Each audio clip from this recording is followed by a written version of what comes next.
Good morning everyone, welcome back to my channel ডোনাস cookbook. আজকে ছেলে মেয়ে না থাকার দ্বিতীয় দিন, মানে ওই সানডে ইজ ফান্ডে আমি বলতে পারছি না, কারণ যতই হোক ছেলে মেয়ে যতই অশান্তি করুক যাই করুক, ছেলে মেয়ে থাকলে পরে একটা আনন্দটা আলাদা এরকমই হয়। তো এখানে মাটন তো আগে ছিলই, তা কর্তামশাই বললো মামন একটু মাটন ঝোল বা কিছু করো, তা না তো মাটনটা নষ্ট হয়ে যাবে। তা বললাম ঠিক আছে। তা আমি এদিকে কিছুটা আগিয়ে রেখে তারপরে আমি পুজো টুজো করে আবার আসবো, চান পুজো করব তারপরে আসবো। তা কিছুটা আগিয়ে বলতে একটুখানি যা দেখলাম যেটুকু বাসন ছিল সেই বাসনগুলো একটু ধুয়ে নিচ্ছি।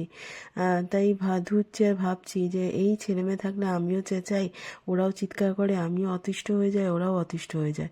অথচ এখন খুব বিরক্ত লাগছে। কথাটা ঠিকই যে আমরা ভাবি যে না, না থাকলে পরে আমি শান্তিতে থাকবো বা কিছু।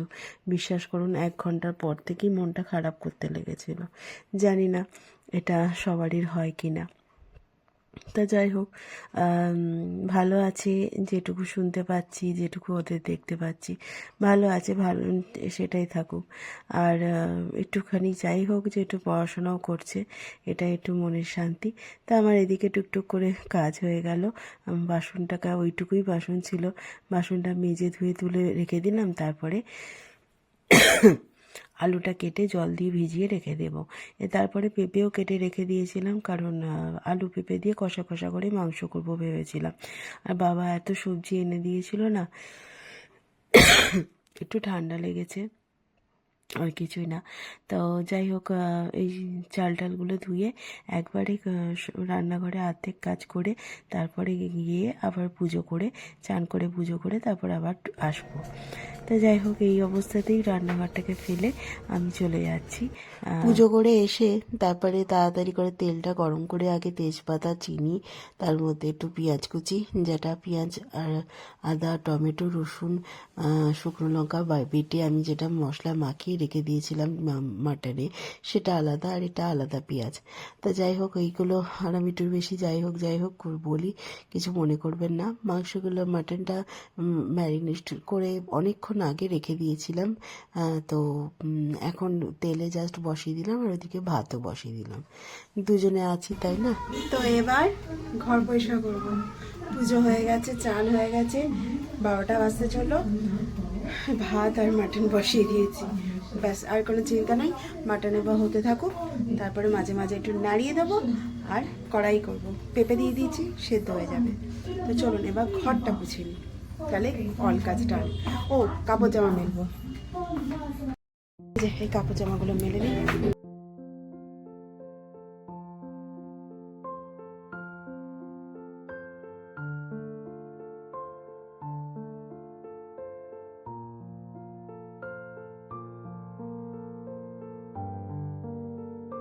Lunch ready.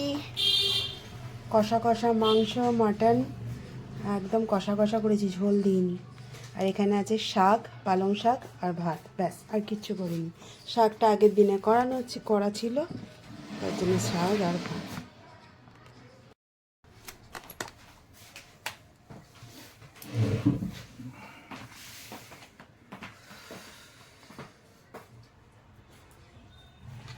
হাতা নিয়েছো না?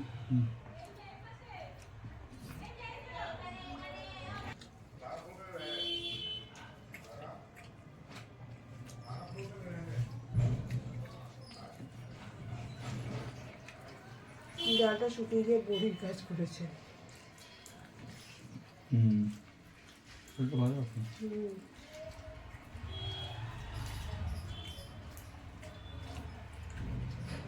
আপনাদের আগের দিনই বলেছিলাম সুজির কেক বানিয়েছিলাম, খুব সুন্দর খেতে হয়েছিল। তা বিশ্বাস করবে না, এখনও পর্যন্ত 10টা অলরেডি কেক বানিয়ে দিয়েছি, আর সবাইকে নামও করেছে। তো যাই হোক, আজকে সুজি আর একটু নলের গুড়ের কেক বানাচ্ছি। নলের গুড় বলতে নলের গুড় তো পাওয়া যায়নি, মানে আমি রাখিনি, ওই বাতাসাগুলো ছিল। আর আপনারা জানেন যে আমি কোনো জিনিস ফেলা বা কিছু নষ্ট করি না, ঠাকুরকে ভোগ দিই, সেইটা আবার ঠিকঠাক করে ঢাকা দিয়ে রাখি, আর তারপরে তুলে নিয়ে আবার ঢাকা জায়গায় জায়গায়, মানে ভালো জায়গায় কোটোর মধ্যে রেখে দিই, কারণ ওইটা দিয়ে আমার কেকগুলো তৈরি হয়। মানে বেশ ভালোই কেক তৈরি। আর আমি কেক নিরামিষের কেকই বেশিরভাগই করি, নিরামিষের কেক। ডিম দিয়ে অতটা কেক আমার হয় না, আর করতেও পারি না। মানে আমার মনে হয় ডিমের থেকে নিরামিষ এগলেস কেকটা আমার খুব মানে স্বাচ্ছন্দ্য বোধ করি আর ভালো হয়। তো যাই হোক, আজকে সুজির কেক করলাম দুটো, মানে অর্ডারও ছিল, আর আমি নিয়ে যাব ভেবে ওই করলাম। তো দুটো চারটে কেক আমার হয়ে গেছিলো অলরেডি, আর এটা দুটো হচ্ছে, আগে দুটো হয়ে গেছিলো। তা মাইক্রোওভেনটা বেশ গরম প্রিহিট থাকে, তা আমি আর প্রিহিট করি না। আর যখন দেখি আমি একাই করছি তখন আবার প্রিহিট করতে হয়। এই যে সুজি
কটা রুটি আছে? একটা, ওই বাবা, দেড়টার একটা রুটি নেই, তিনটে আছে।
তো এখন বাচ্চা 11টা, সব কাজ কমপ্লিট।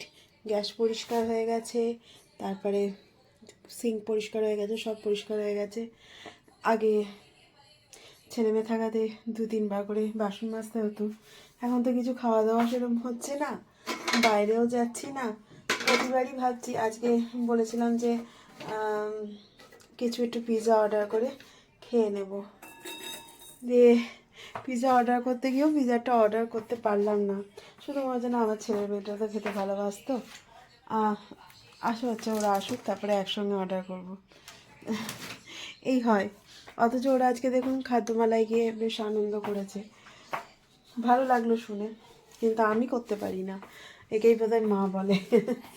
তো যাই হোক, এখানে আমার দুটো কেক ডান, দেখুন আমার দুটো কেক ডান।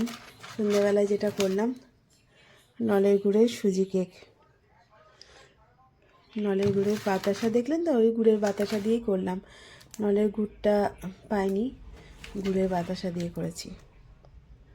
একদম করকরে হয়েছে আর নরমও হয়েছে। কেক এমনি বেরিয়ে আসছে, থাকুক। এটা আমি যে আমার কি রান্নাঘরের কাপড় ছিল, সেই কাপড়টা দিয়ে এখন ঢাকাটা দিয়ে থাক, কাল সকালবেলা দেখা যাবে। কালকে ভেবেছি বলতে কালকে পিঠা বলেই দিয়েছে তুই আর আমি বেরোবো, আমাদের দরকারি কিছু জিনিসও আছে, আনার হবে।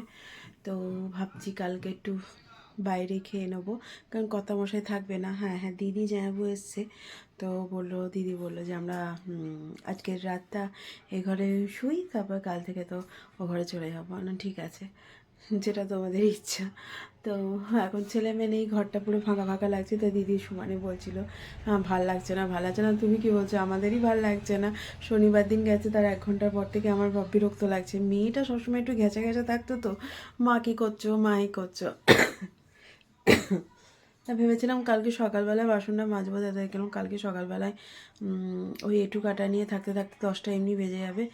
আর কর্তামশাই বললো তোমাকে আমি খাবার খেলাম, খাবার খেয়ে আমি ছুটতে মুটতে পারবো না, আমি না খেয়ে যাবো, আমি বাইরে কিছু একটা খেয়ে নেবো। তো এই প্ল্যানিংই আছে।